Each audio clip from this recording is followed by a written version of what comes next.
Bonjour à toutes et à tous et bienvenue dans Les Gardiens du quotidien. 3 faits graves survenus en l'espace de quelques heures seulement en plein cœur de l'Île-de-France. Les faits se déroulent ce lundi 2 février en début d'après-midi dans le 7e arrondissement de Paris, un quartier habituellement calme.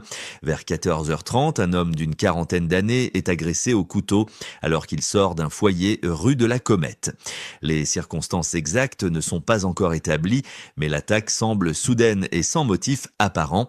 Environ 1 heure plus tard, un second passant est poignardé, toujours dans le même secteur. Son état est jugé critique. Son pronostic vital est engagé. L'agresseur a pris la fuite. Une enquête est en cours et les forces de l'ordre poursuivent activement les recherches. Élément marquant, ces attaques se produisent en pleine journée dans un espace public sans conflit identifié. Dimanche à lundi, un homme est découvert grièvement blessé près du campus de l'université Sorbonne Paris-Nord. Il a été poignardé à la cuisse et succombe malgré l'intervention rapide des secours. Avant de mourir, il évoque un hôtel voisin. Sur place, les enquêteurs relèvent des traces de sang sur le parking de l'établissement. Selon une source policière, 2 véhicules auraient quitté les lieux peu après les faits. Là encore, les circonstances exactes restent à établir.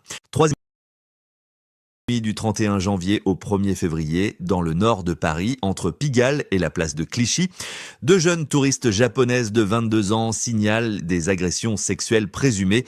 Les policiers en patrouille remarquent 2 individus suivant les jeunes femmes de manière insistante. Ils interviennent alors que celles-ci tentent de se dégager. Selon les plaignantes, les suspects leur auraient tenu des propos à caractère sexuel, puis les auraient embrassés de force et touchés. Les 2 hommes ont été interpellés et placés en garde à vue. À ce stade, les faits restent présumés et seront appréciés par la justice dans le cadre de l'enquête en cours. Les gardiens du quotidien continueront à relayer ces faits avec rigueur, sans sensationnalisme, mais sans détour. Informer, comprendre, prévenir, c'est notre mission. Prenez soin de vous et des autres. Merci à tous de nous avoir suivis. On se retrouve demain pour de nouvelles actualités. D'ici là, restez vigilants et surtout, n'hésitez pas à partager vos expériences ou vos conseils en commentaire. Votre témoignage peut aider d'autres personnes à éviter le pire. Abonnez-vous à la chaîne et rejoignez la communauté des gardiens du quotidien pour ne rien manquer des prochaines alertes, faits divers et conseils de sécurité. Parce que prévenir, c'est déjà agir.